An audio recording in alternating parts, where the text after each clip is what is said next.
The badge felt cold between my fingers. 3 simple words printed in elegant cursive that somehow managed to summarize exactly how my family viewed me. Family extra. Not Aunt Catherine, not Thomas's sister, just extra, disposable, unnecessary.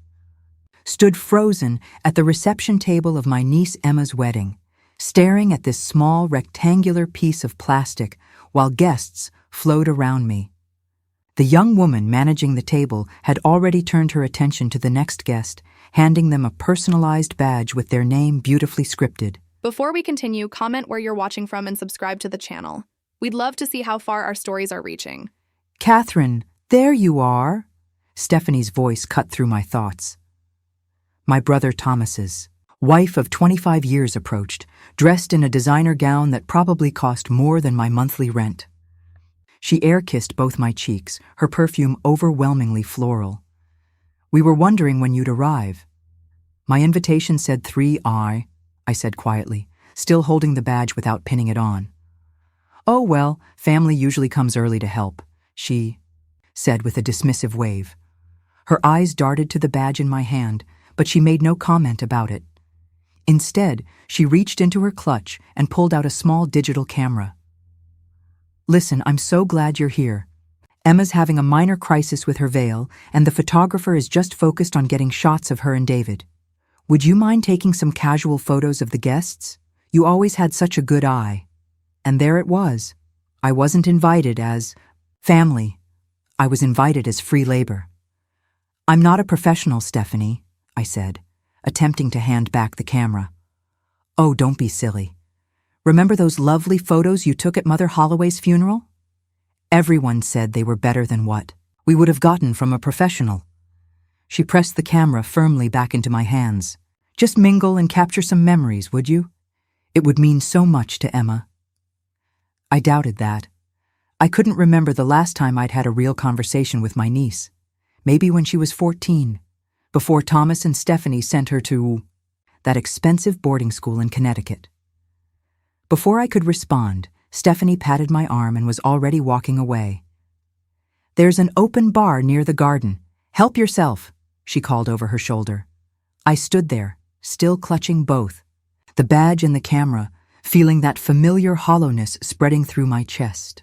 The same feeling I'd had at every family gathering for the past decade. The feeling of being simultaneously present and invisible. With a deep breath, I pinned the badge to my navy blue dress, the most expensive one I owned, purchased specifically for this occasion, and slung the camera strap around my neck. If this was my role today, so be it.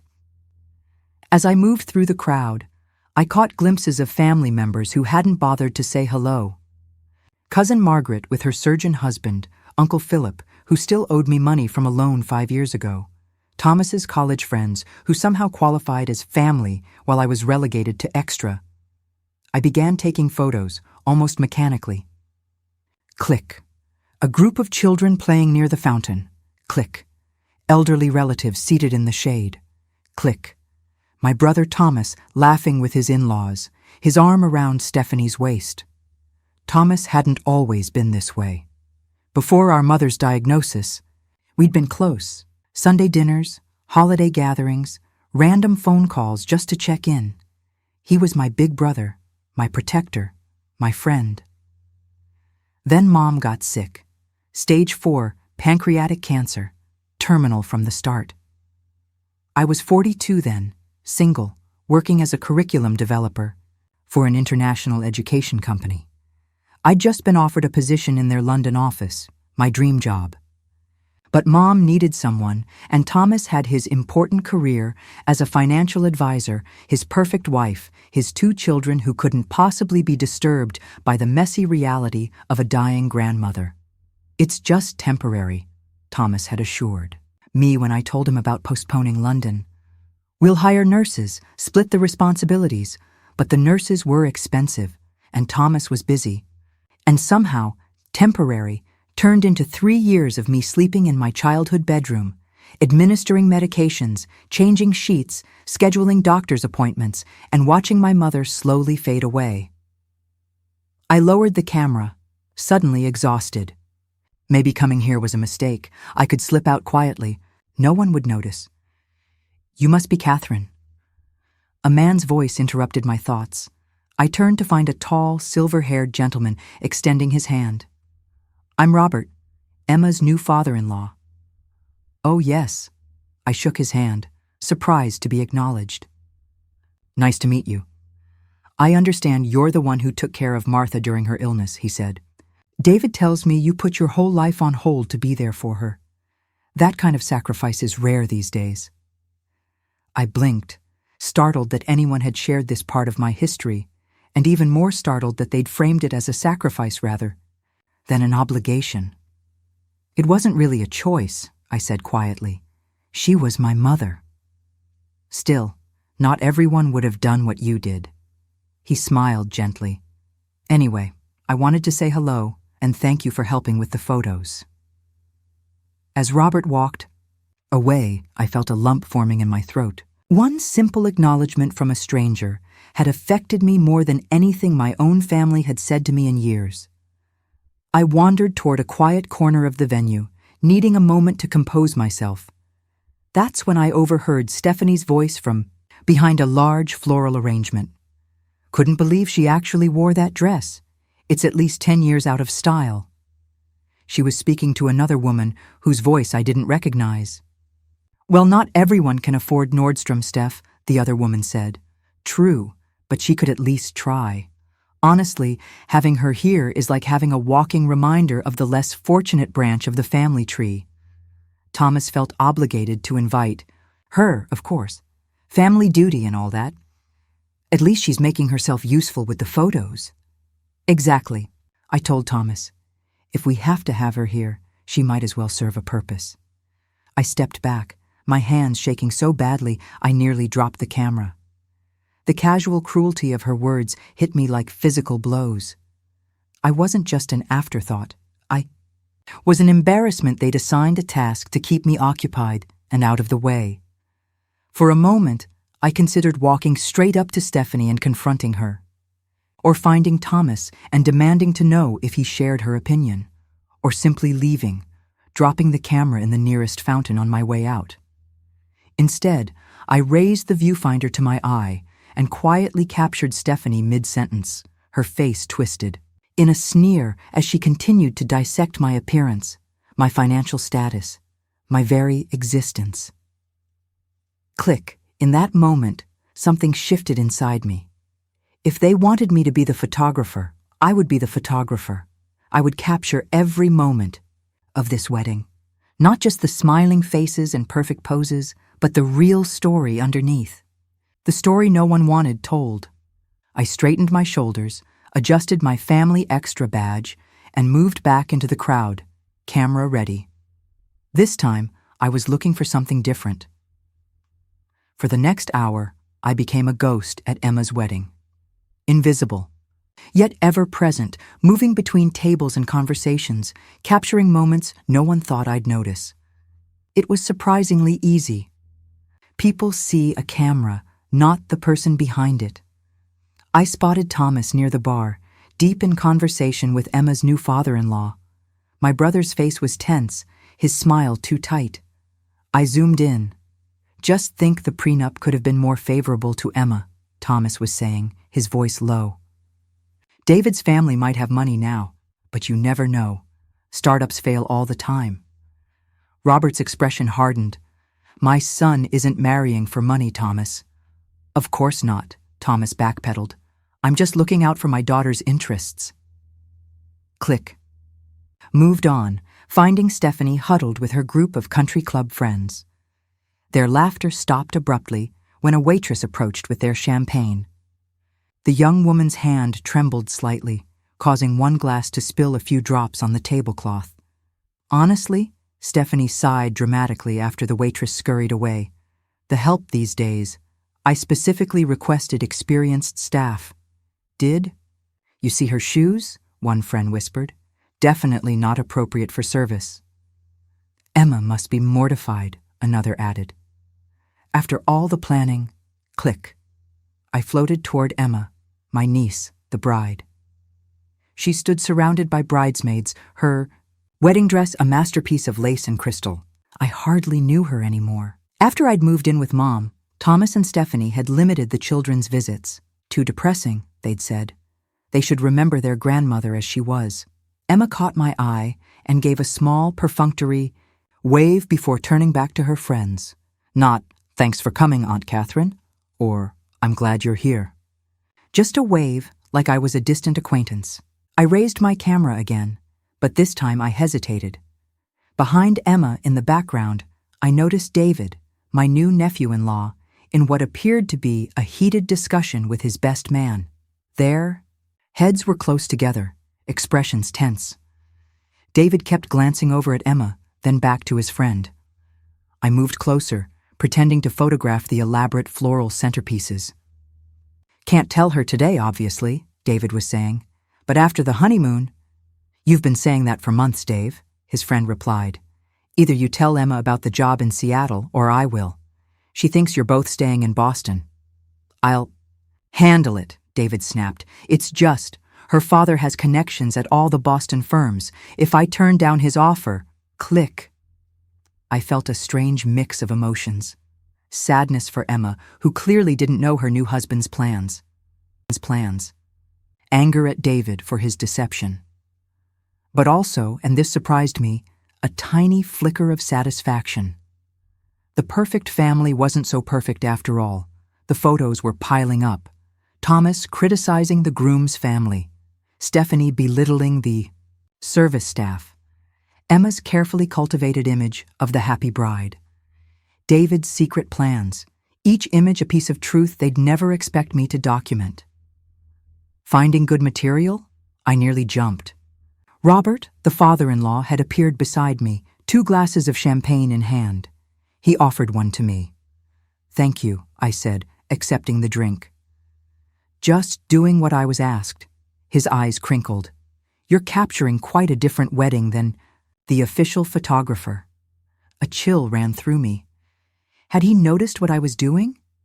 "Just candid moments," I said carefully. He took a sip of champagne. "You know, I always find candid photos more revealing than posed ones. The truth tends to show itself when people think no one is watching." Before I could respond, the wedding coordinator announced it was time for family photos. Stephanie immediately began herding people into position. Bride and groom with parents, then with siblings, then extended family. Her voice carried across the lawn. I stepped forward, unsure of my place, camera still in hand. "Oh, Catherine." Stephanie spotted me. "Perfect. You're still taking the casual shots. The professional will handle these formal ones." I stood frozen. Even for the official family photos, I wasn't family. I was the help. "Actually," Robert interjected loudly, "shouldn't you be in these photos, Catherine? You're Emma's aunt, after all." A moment of awkward silence followed. Thomas looked at me, then at Stephanie, clearly uncomfortable. "Well, we're trying to keep the grouping small," Stephanie said smoothly. "Just immediate family for now." "I'm fine," I said quietly, raising my camera again like a shield. I'm happy to keep taking the candids, but I wasn't fine. As I watched Thomas, Stephanie, and Emma pose together, smiling as if they were the most loving family in the world, something hardened inside me. Every photo I took was becoming more than just an image. It was evidence. After the family photos, dinner was served. I was seated at a table far from the main party with distant cousins who barely acknowledged me. The family extra table, essentially. I picked at my food, watching as Thomas gave a heartfelt speech about family bonds and the importance of loyalty. I almost laughed out loud at the irony. When dinner ended, I slipped away to the restroom, needing a moment alone. In the elegant powder room, I stared at my reflection. The navy dress I'd spent too much money on. The family extra badge still pinned to my chest. The camera hanging around my neck. I unpinned the badge and held it in my palm. 3 hours ago, it had hurt me deeply. Now, it felt like permission. They had defined my role, and I was playing it perfectly. I tucked the badge into my purse and returned to the reception where the dancing had begun. For the rest of the evening, I continued my documentation, but with a newfound purpose. By the time I left, I had over 300 photos. Not one of them showed the wedding they thought they were having. The day after the wedding, I sat in my small apartment, staring at my laptop screen. The photos were better, or worse, depending on how you looked at it, than I'd expected. Every forced smile, every whispered criticism, every moment of hypocrisy captured in high resolution. Thomas checking his watch repeatedly during the father-daughter dance. Stephanie rolling her eyes when Emma's maid of honor gave an emotional speech. Emma's barely concealed annoyance when her new husband spent too long talking to a female cousin. David glancing at his phone under the table, his wedding band still unfamiliar, on his finger. I took a sip of tea, feeling strangely detached. I should have been angry, hurt, vindictive even. Instead, I felt calm. These images weren't just photos.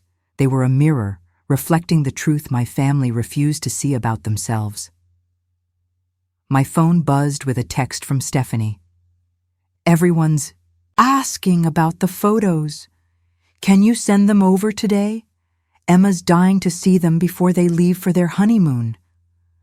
I doubted Emma was dying to see anything I'd photographed. More likely, Stephanie was impatient to get what they'd used me for. "Still editing," I texted back. "We'll send soon." I returned to my laptop and began selecting images. For every unflattering photo I'd taken, I found a corresponding moment that painted the same person in a more favorable light. Thomas laughing with Emma, Stephanie straightening David's tie with motherly affection, the newlyweds kissing beneath the fairy lights. I created 2 folders, wedding and reality. In wedding, I placed all the beautiful, flattering photos, the kind they expected. In reality, I placed the truth.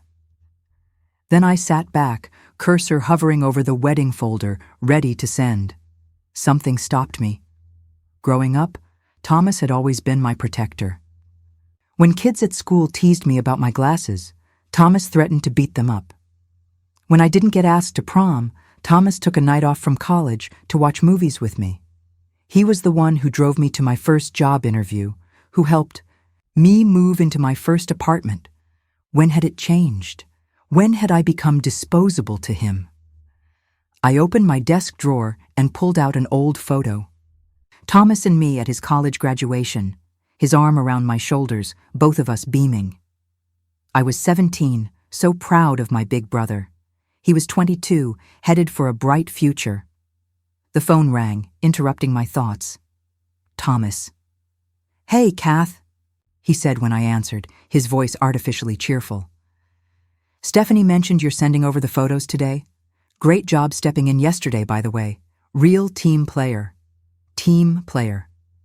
Not, thanks for being there for my daughter's wedding. Not sorry about the badge mix-up. Team player. I'm still working on them," I said, keeping my voice neutral. "Well, don't spend too much time. They don't need to be perfect, just good enough for social media, you know? Stephanie's got her country club friends asking for sneak peeks. Of course. It was all about appearances. Actually, Thomas," I said slowly, "I was thinking about what happened to Mom's house." A pause. "What about it?" "You sold it so quickly after she died. I barely had time to find a new place." He sighed. "Kath, we've been over this. The market was hot, and it made financial sense to sell immediately. We split the proceeds fairly." Fairness isn't always about money, Thomas. "Look, I don't see what this has to do with Emma's wedding photos. I lived in that house for 3 years, taking care of Mom. It was my home, too. And you were compensated for that," he said, his tone cooling. "What do you want from me, Catherine? A medal for doing what any daughter would do?" Any daughter, not both children. Just the daughter. "I need to go," I said. "I'll send the photos when they're ready." I hung up before he could respond. My hands were shaking as I turned back to my laptop. The 2 folders waited. Wedding and reality. I thought of the badge. Family extra. I thought of being excluded from the family photos. I thought of 3 years watching my mother die while Thomas built his perfect life. My finger hovered over the mouse. Send the wedding folder, and nothing would change. I'd continue being invisible, disposable, useful only when needed. The cycle would continue. Send the reality folder, and what? War? Estrangement? Would it change anything, or just confirm what they already believed about me? That I was bitter? Jealous? Resentful? My phone buzzed again. Another text from Stephanie. Hello, photos. Emma leaves for her honeymoon in 3 hours. Then another text, this one from an unknown number. Catherine, it's Robert, David's dad. Just wanted to say it was nice meeting you yesterday. If you're ever interested, my publishing company is looking for a photographer with your eye for detail. No pressure. I stared at the message. A man I just met was offering me an opportunity, seeing value in me that my own family didn't, and suddenly I knew what to do. I created a new folder, Wedding Official. Into it, I copied about half the photos from the wedding folder, and half from reality. Not the most embarrassing or damning ones, but enough honest moments to make it impossible to ignore. Thomas checking his watch. Stephanie's dismissive glance at a server. Small moments of truth nestled between the perfect smiles and posed happiness. I attached the folder to an email, addressed it to Thomas, Stephanie, Emma, and David, and added a simple message. The wedding, as I saw it. Congratulations to the happy couple. Then I turned to Robert's text. Thank you for the opportunity, I wrote back. I'd love to discuss it further. I pressed send on both messages, then closed my laptop. Whatever happened next, I had chosen truth over invisibility. I had, for the first time in years, acknowledged my own worth. My phone immediately began buzzing with incoming messages. I turned it off and went to make another cup of tea. They could wait. For once, I wasn't at their beck and call. For once, I wasn't just the family extra. Chapter 4. The Fallout. 3 days of blessed silence followed. 3 days of ignoring my phone, which I'd eventually turned back on, but muted. 3 days of focusing on my own life, cleaning my apartment, catching up on reading, researching Robert's publishing company online. It looked legitimate. They produced high-end travel books and corporate publications, the kind of photography work I'd always dreamed of pursuing. On the 4th day, someone knocked on my door. I peered through the peephole, half expecting to see Stephanie ready to launch into a tirade. Instead, I found Emma standing in the hallway, still tan from her honeymoon. I hesitated before opening the door. Emma, this is a surprise. My niece looked different than she had at the wedding, less polished. Her hair was pulled back in a simple ponytail, and she wore jeans and a sweater, instead of designer clothes. Can I come in? She asked, her voice lacking its usual confidence. I stepped aside, allowing her into my small living space. She glanced around, taking in the modest furniture, the bookshelves, the framed photographs on the walls, many of which I'd taken over the years. I didn't know you were back from your honeymoon already, I said, gesturing for her to sit on the couch. We cut it short. Emma remained standing, arms crossed protectively over her chest. I saw the photos, Aunt Catherine. I assumed you had. Why did you do it? Her voice wasn't angry, just genuinely confused. Mom's furious. Dad says you've always been jealous of our family. Jealous, I repeated. The familiar accusation, the convenient explanation that absolved them of any responsibility. Is that what you think? Emma shrugged, finally sinking onto the edge of the couch. I don't know what to think. Some of those pictures.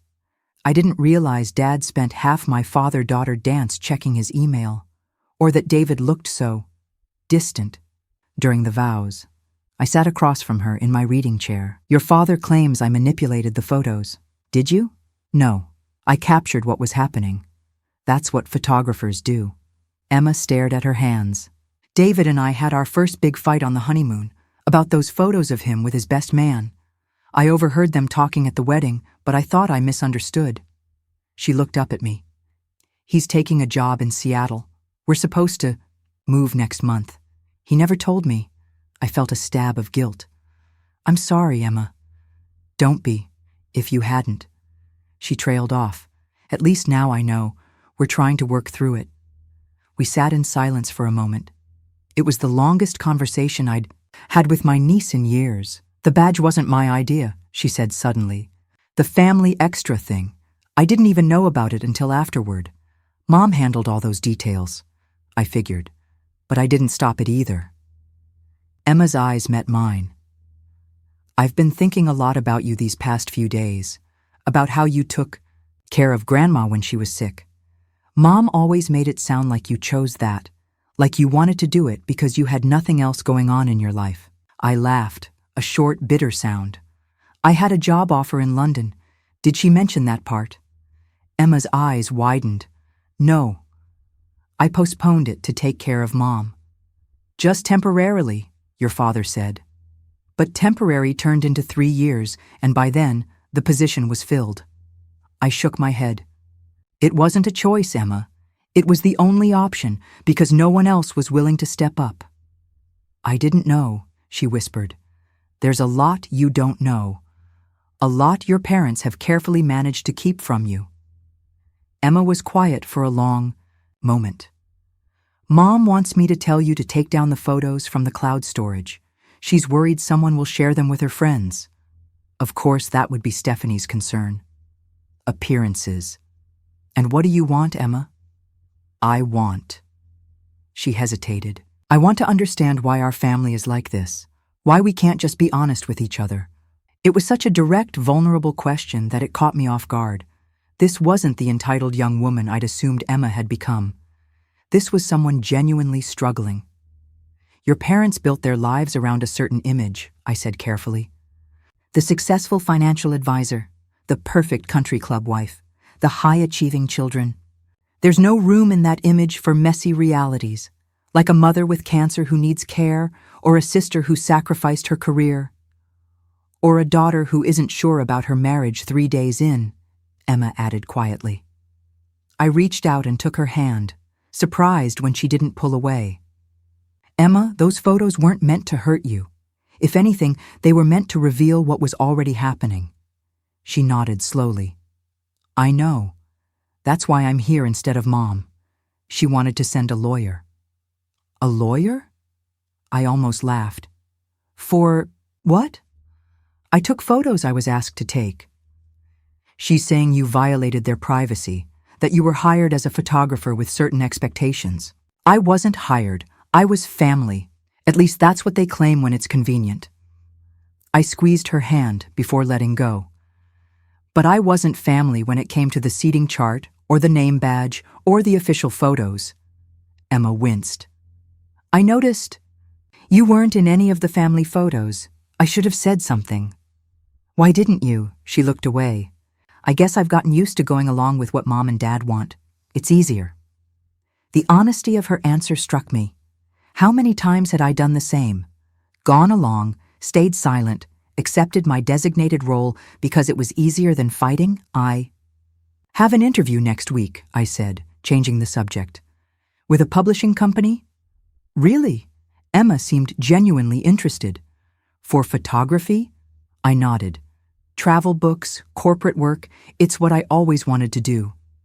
That's amazing, Aunt. Catherine, a small smile appeared. I'd like to see more of your work sometime. Your real work, not just wedding photos. The simple acknowledgement of my passion, my talent, meant more than Emma could possibly know. I'd like that, I said. After Emma left, I sat alone in my apartment, processing our conversation. For the first time in years, I'd had a real connection with my niece. Ironic that it took my act of rebellion to make it happen. My phone buzzed with a text. Thomas, we need to talk, now. I stared at the message, no longer feeling the familiar rush of anxiety his demands usually caused. I'm busy, I texted back. Next week works for me.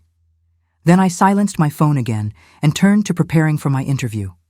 Thomas would have to wait. For once, I had my own life to attend to. Your portfolio is impressive, Catherine, Robert said, sliding my photographs across the conference table, especially these landscape shots from New Hampshire. You have a remarkable eye for composition. I sat in the sleek offices of Meridian Publishing, still somewhat in disbelief that I was here. The walls were adorned with their award-winning photography, books, travel guides, corporate retrospectives, architectural showcases, the kind of work I'd dreamed of doing. Thank you, I said, attempting to project confidence despite my nerves. I've been passionate about photography for years, though mostly as a side pursuit. Robert nodded, his silver hair catching the light from the floor-to-ceiling windows. Sometimes the most authentic work comes from passion rather than profession. Our Barcelona guide was shot by a former accountant who simply loved the city. The creative director, Valerie, tapped a particular photo in my portfolio. This series tells a story. That's what we look for, not just pretty pictures, but images that reveal something deeper. My interview had gone surprisingly well. We'd discussed my background in curriculum development, how that experience with visual learning could translate to their publications, and of course, my photography style. No one had mentioned the wedding, for which I was grateful. I'd worried Robert might have invited me here out of pity. We have a new project starting next month, Robert continued, a series highlighting hidden architectural gems in New England. The pay is contract-based to start, but if it goes well, we discuss more permanent arrangements. I tried to keep my expression professionally measured, but inside, excitement bubbled up. This was a real opportunity, not a favor asked of family extra, but recognition of my talent. I'd be very interested, I said. When would you need? My phone buzzed loudly in my purse. I'd forgotten to silence it before the interview. Mortified, I quickly reached to turn it off. Please check it, Robert said kindly. Might be important. Murmuring. An apology. I glanced at the screen. Thomas, again. 5 missed calls and now a text. At your apartment. Where are you? We need to talk. I turned the phone off completely this time. Nothing urgent, I assured them, though my heart had begun racing. Thomas at my apartment? What right did he have to show up unannounced, demanding my attention? The interview concluded with handshakes and promises to be in touch soon about the contract. As I left the building, I turned my phone back on. 3. More calls from Thomas, 2 from Stephanie, and a text from Emma. Dad's looking for you. Seems serious. You okay? I texted Emma back, fine. Just finished a job interview. What's going on? Her response came quickly. Not sure. Mom's been on the phone with her friends all morning, something about damage control. Damage control? For what? The wedding photos I'd sent weren't scandalous, just honest. No one was caught cheating or making obscene gestures. They simply showed the family as they actually were, not as they pretended to be. I took the bus home, mentally preparing for a confrontation. Part of me wanted to delay, to stop for coffee or browse a bookstore. Anything. To avoid whatever storm awaited. But I was done running, done making myself smaller to accommodate their needs.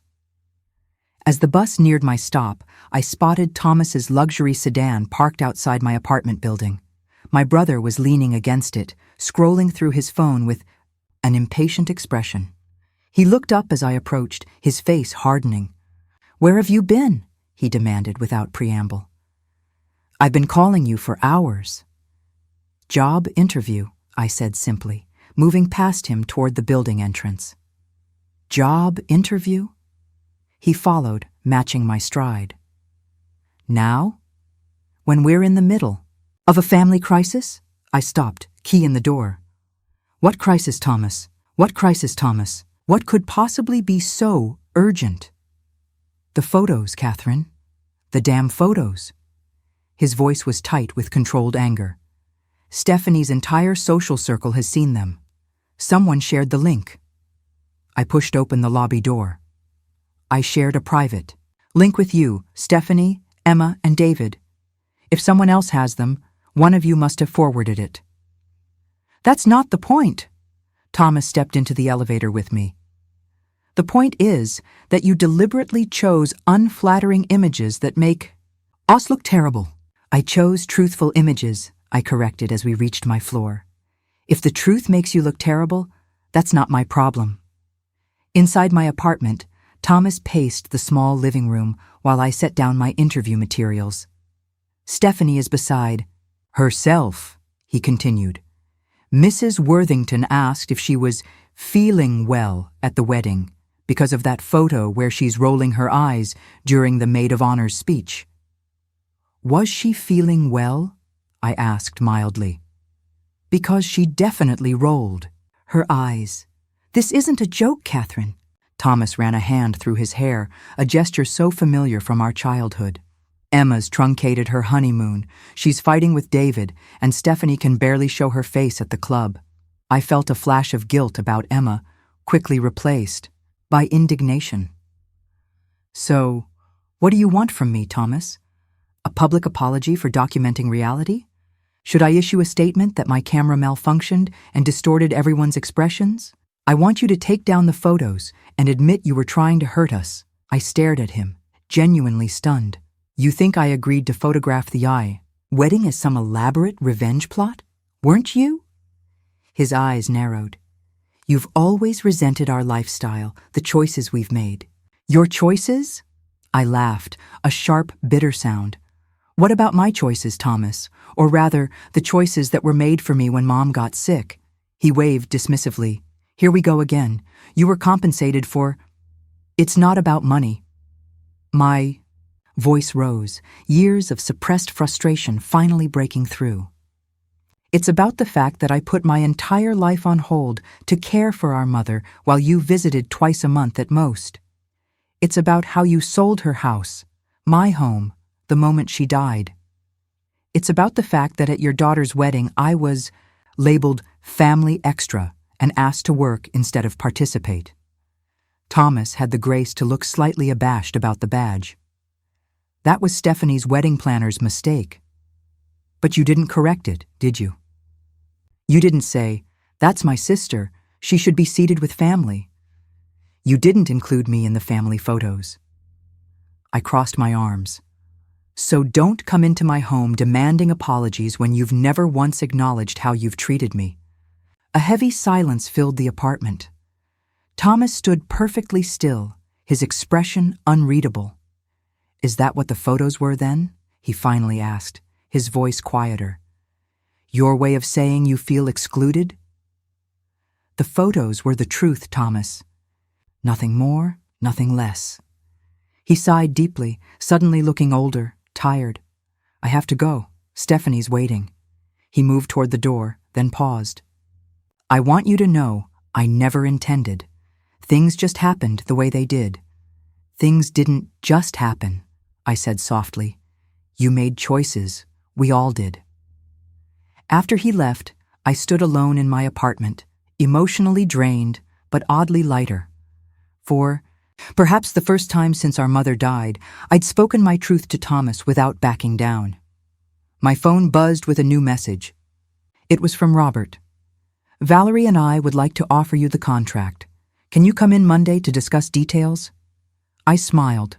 Perhaps it was time for a new family photo to hang on my wall. One that showed me, camera in hand, standing on my own. 6 months can change everything.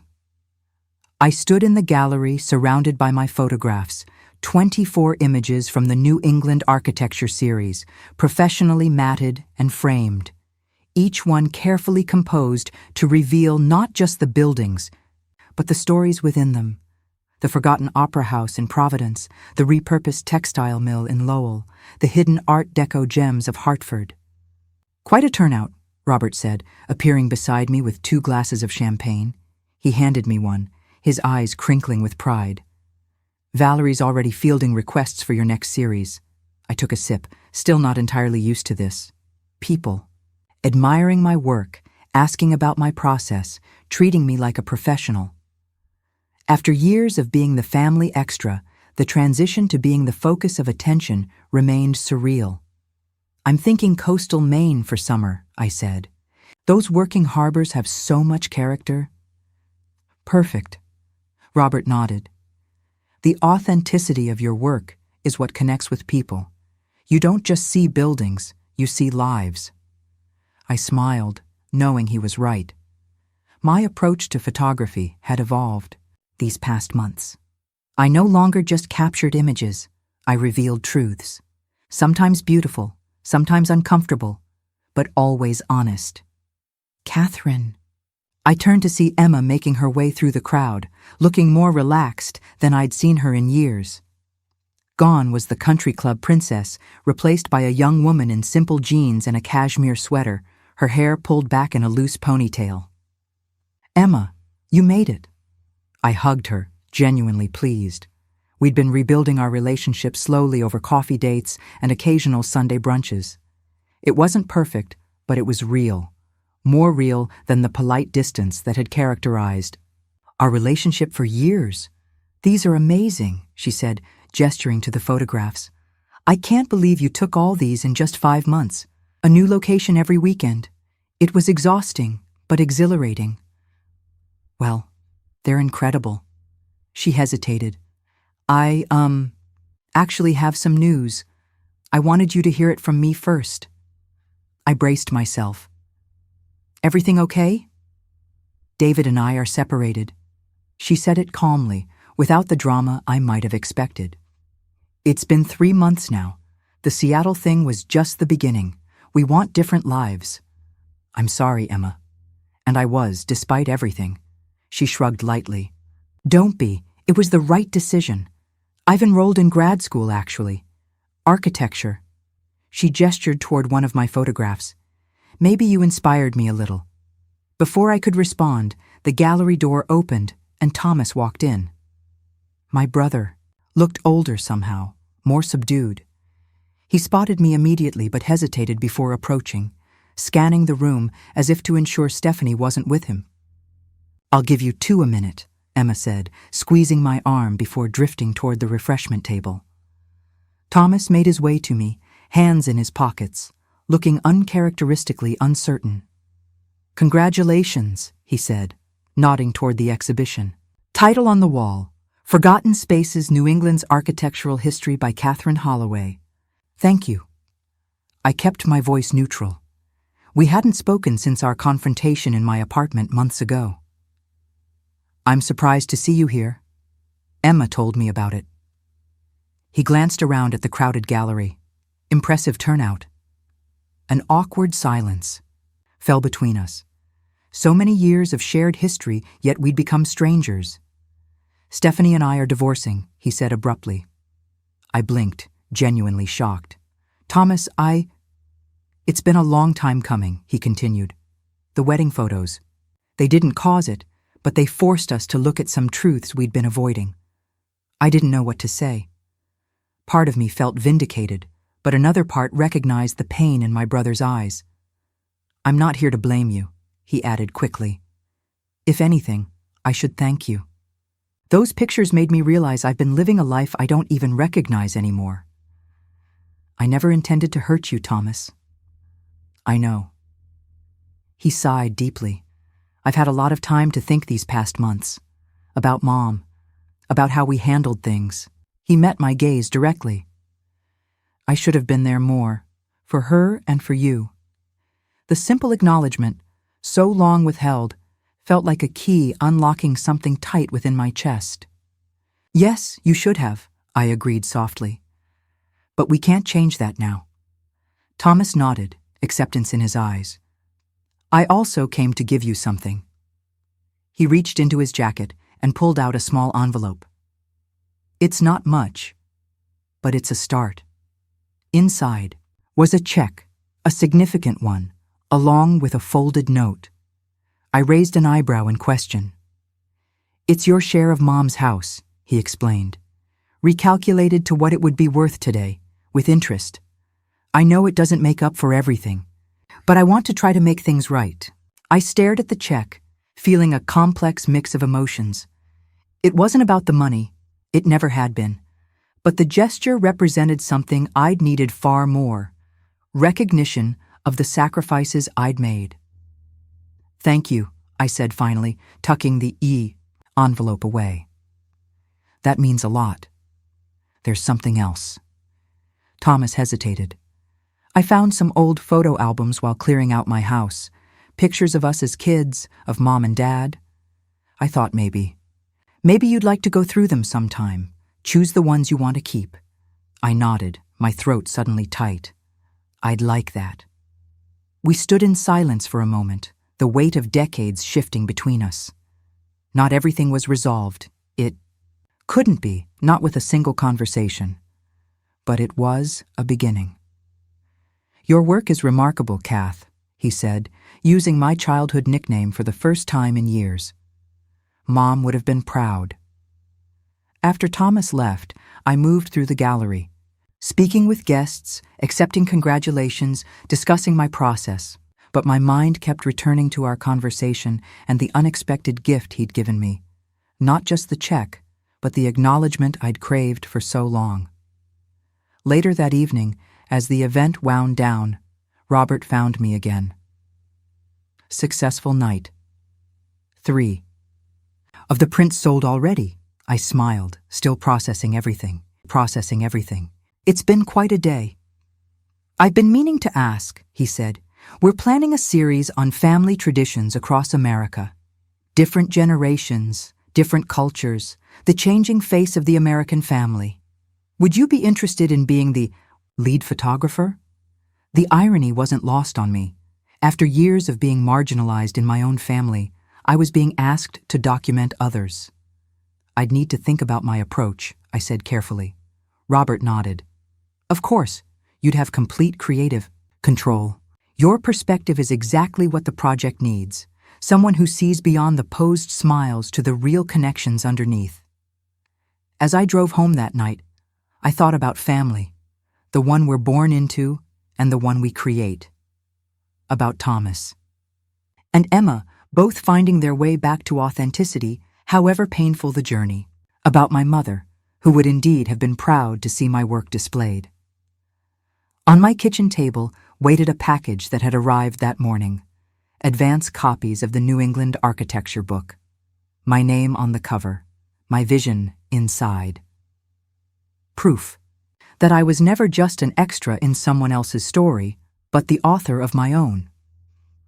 I opened the book to the acknowledgments page and ran my finger over the words I'd written. For my mother, who taught me to look deeper.